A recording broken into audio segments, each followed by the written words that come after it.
Okay, today we're going to learn how to use the pen tool. When starting using the pen tool, we learn to draw a series of numbers. And so that's what I'm going to do today. We do that by starting a new Illustrator file. So I already have Adobe Illustrator open. I'm going to say File, New. And when we say File, New, it gives us the new window, which gives us a whole bunch of different sizes. I kind of use the default for now when I'm just learning. Basically, the letter size. And I'm just going to hit default, whatever it is, and I hit OK. Then what I'm going to do is I'm going to draw a series of numbers using this tool right here. It's the third one down on the left side called the pen tool. We primarily use the pen tool for almost everything inside of Illustrator. It's like the main drawing tool. It's hard to master, but once you get used to using it, it's used in all kinds of different applications. It's used in Flash. There's a pen tool in Photoshop. There's a pen tool in probably every application. So you need to sort of get used to using the pen tool and just practicing with it.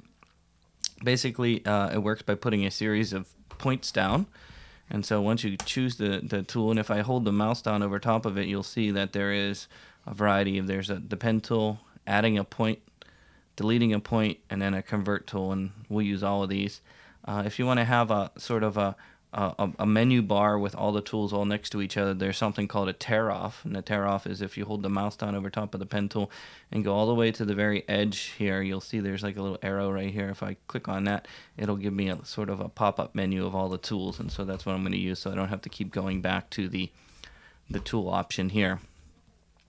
Once I use the pen tool, how it works is by putting down a path, and basically what a path is a line.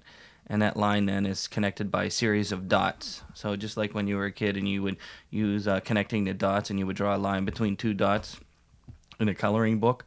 Well, it's the same sort of idea. You put dots down and then it colors it in. In this case, though, I don't want to fill in an area. I just want to use the line, and the line's called a stroke. And you can see the stroke up here. So what I'm going to do is I'm going to turn off the fill. This one, when you select the tool here, you'll get an option at the top of the bar here.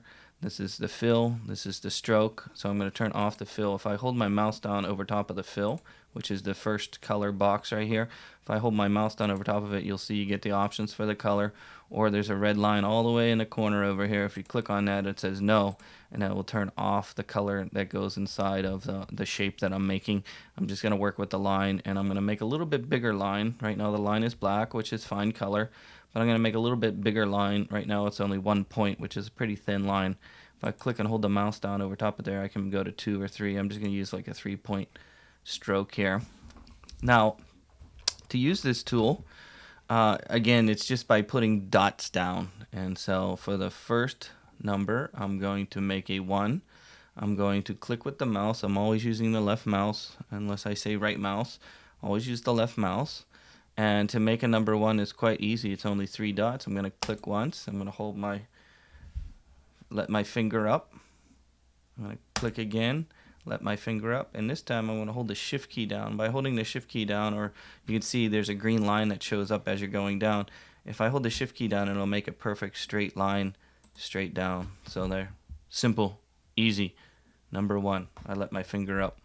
Now the key here is if you want to make another number, you need to either deselect this one, because if I start saying, okay, I want to make a 2, and I'm going to click here, and you'll see the line comes along there, so I'm going to undo that.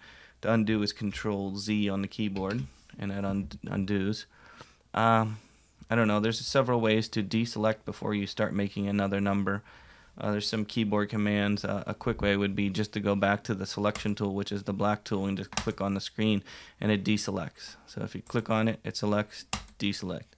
Click on, selects, deselect. If you have something selected, and if you try and move it, you'll notice I can't move it. The reason why it won't let me move it is because I'm not clicking right on the line. If I want to move this number, I need to click right on the path or the line that I just made, and then I can move it. So get used to clicking off, clicking on, clicking off, clicking on. That's primarily what you do a lot using the selection tool. If I'm going to use another number, I'm going to go back to the pen tool. Notice how this is not selected, so when I start drawing a new number, it won't start coming from the last point here. Now, for making the 2, I'm going to use something called, you got 2 types of points when you were using the pen tool.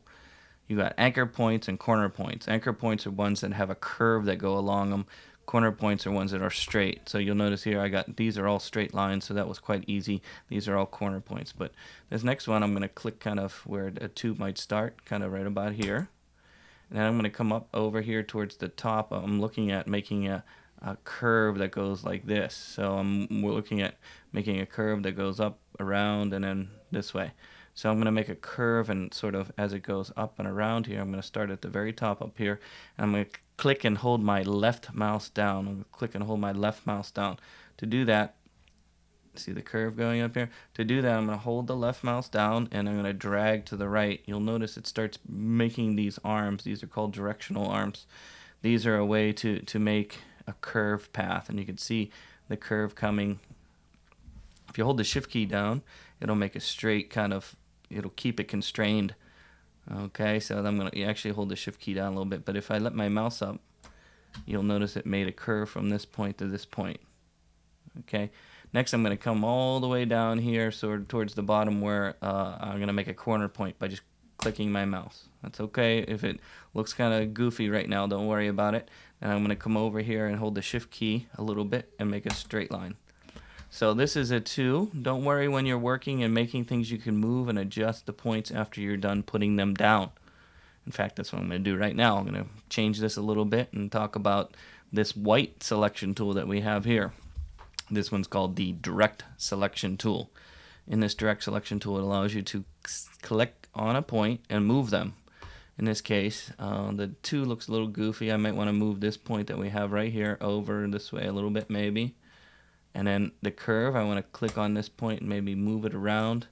I can click and move the directional arms. You'll notice it moves both directional arms when I move one directional arm. But that's okay. I will learn how to move them separately in another number. But in this case, that looks like a little better too. So again, after you put points down, don't stress out if they're not in the exact spot you want them to be.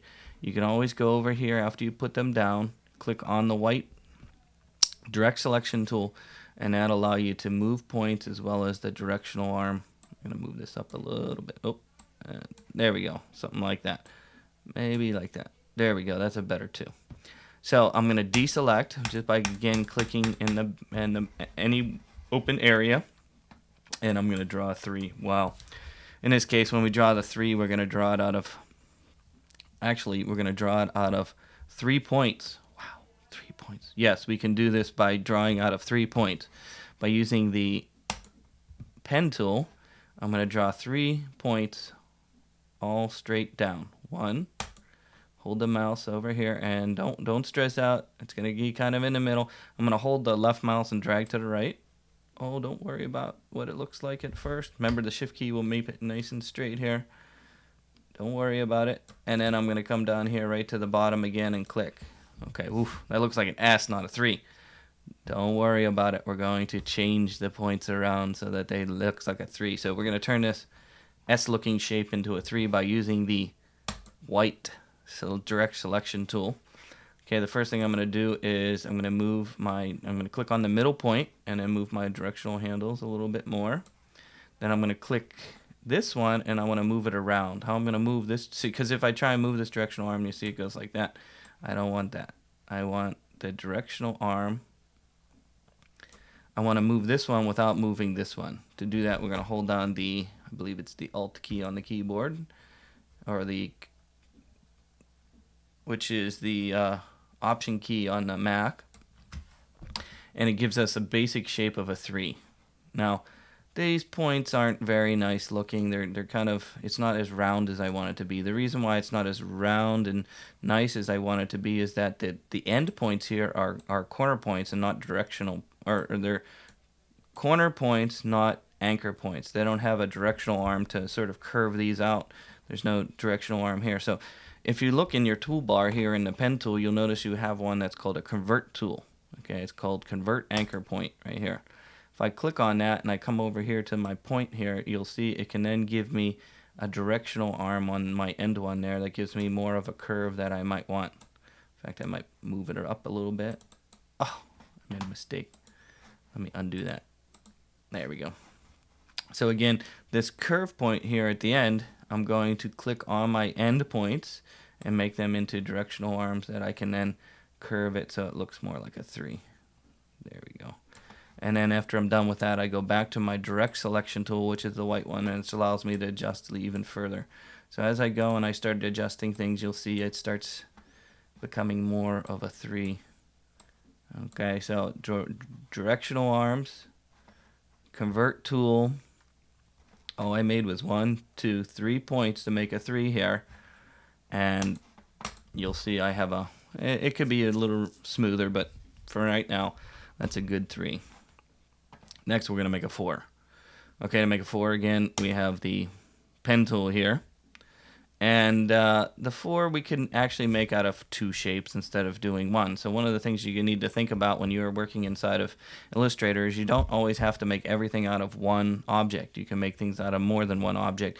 In fact, we're going to make things out of several objects. We might combine them together, remove them, and things like that. So again, for a 4, I might just make a first line like you would drawing a 4. So I'm going to make the shape like that. So I'm going to go boom, boom, boom. Then I'm going to deselect by using the selection tool and clicking on the background. Then I'm going to use the pen tool again and draw a straight line that goes down like that. Okay, so that's a simple 4. It's a little rough. Now one of the things is if I move one of the, you'll notice it kind of put them together because I drew right over top of the other line.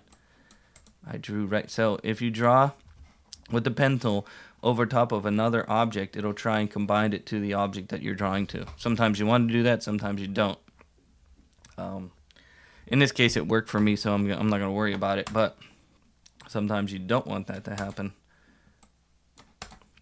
Okay, let's pause this movie and we'll make the 5, 6, 7, and 8. Maybe even a 9.